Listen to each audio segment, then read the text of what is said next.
That was quite a grip for someone who just woke up. Ivy rubs her wrist, fingers still tingling where his hand had clamped down on her. The memory of it, sudden, desperate, makes her heart stutter even now. What do you think, Thistle? The cat flicks its tail from the windowsill, unimpressed but alert. Huh. Yeah, he startled me too. She exhales shakily, forcing a weak smile. Maybe shouldn't have used that spell on him. He is sick, after all. Her gaze drifts to the bed. The stranger lies pale against the blankets, chest rising and falling unevenly, skin burning beneath her touch. Beep! But it's not my fault! She straightens, hands clenching at her sides. I'm understandably on edge. I am understandably on edge. The words ring hollow in the quiet room. I just acted. Rain taps softly against the window. The fire crackles low in the hearth. And before I knew it, we were here, in my home. Her home. Small, cluttered, filled with herbs and half-finished charms. Not a place meant for life or death decisions. I'm not sure if I'm even up to the task. She presses her fingers to his wrist, counting the beats. Too fast. Too weak. He's in pretty bad shape. She wipes her brow, breath hitching. His fever hasn't changed since yesterday. The weight of it settles heavily in her chest. A bitter laugh slips out before she can stop it. So I'm a crazy lady who first dragged an unconscious stranger into her home, and then let him die. The joke falls flat. Thistle's ears twitch.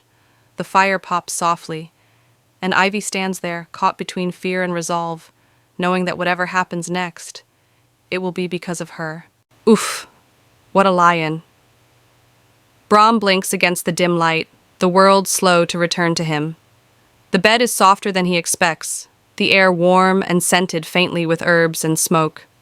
For a moment he simply lies there, breathing, stunned by the unfamiliar comfort. I can't remember the last time I slept like that. Then it comes back to him. Ah! Falling. The memory hits in fragments, slick stone, sudden weightlessness, pain flaring white before everything went dark. Oof. I'm not sure how I made it out of that one. For that matter, how did I? He turns his head, taking in the small room. Low ceiling, wooden beams, shelves cluttered with jars, dried plants, and half-finished charms swaying gently.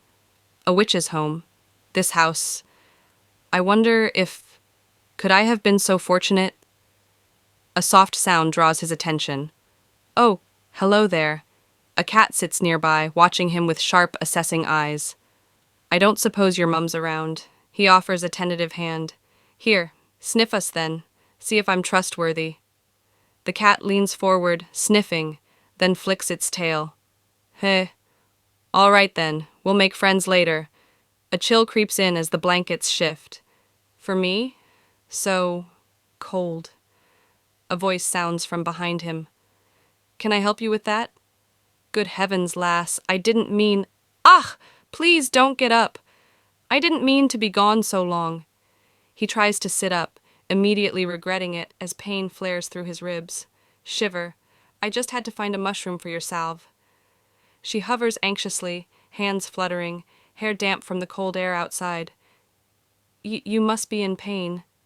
Give me a moment and I'll start on a batch of... Please, I... His voice trails off as he notices how pale she looks, how her shoulders tremble. You're half frozen, miss. I'm something of a master with a fire. Let me build you one to warm up. It's on my account you went out there in the first place. He swings his legs toward the floor. No!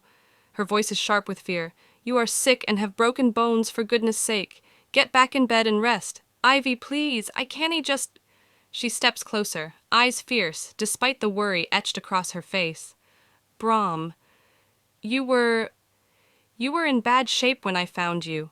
I've done my best, but you're still sick, and you have broken ribs, wounds, likely a concussion. Her voice wavers, and I am a good witch, but it would be a shame to undo all my hard work. There's a beat of silence. Then Brahm lets out a soft, breathless laugh. Heh, fair enough that. He eases back against the pillows. All right then. I surrender.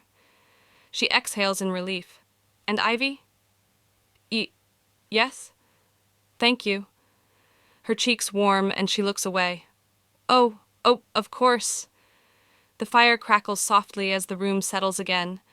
Quiet, warm, and safe, for now. I don't know how to do this. The thought settles heavily in my chest as I stand in the doorway, watching him breathe.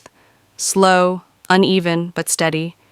He is not at all, what I expected. I have never had anyone in my home before. Not like this. Not someone who takes up space, who breathes warmth into rooms that have only ever known quiet. The walls feel closer somehow, as if they're listening. I wonder if I'm being a good hostess. Truth be told, I'm not even certain what a hostess is supposed to do. I've read about guests in books, offered them tea, a chair, polite conversation. But books don't prepare you for the way a real person shifts beneath a blanket, or the sound of their breath catching when they move. So far, he's been eager to help.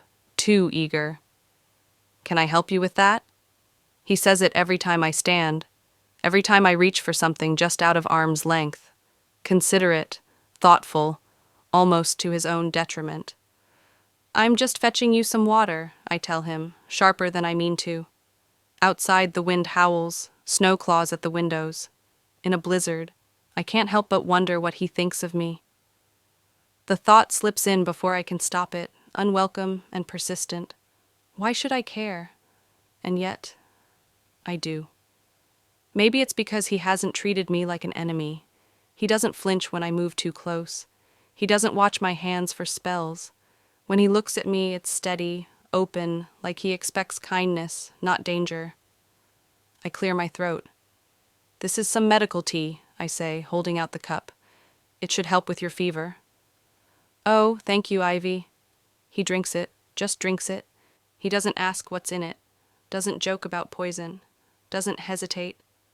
The realization leaves me oddly breathless. Of course, it hasn't all been daisies. How have your wounds been? I ask quietly. Do they still ache? He shifts, wincing only a little. A bit stiff, I suppose, but far better than I expected. Relief loosens something in my chest. I still have some salve, I say. Let me check you over, though. The words tangle on their way out. Do you mind? Your shirt? Certainly. Too easy, too calm. He lifts the fabric, and suddenly I am acutely aware of where I'm looking, of the warmth radiating from skin still pale with sickness. I swallow hard. You seem to be healing well, I manage, professional, careful. But I'll get the salve for the stiffness. I appreciate it. The words land softly, sincerely. Get a hold of yourself, Ivy. He just means well. He just, and I need to. I am not charming. I am not smooth. I don't know how to fill silences without tripping over them. I don't know how to be graceful in another person's presence. But maybe that's all right, with all things considered. With the storm outside and the quiet warmth inside, I think I can take a step closer.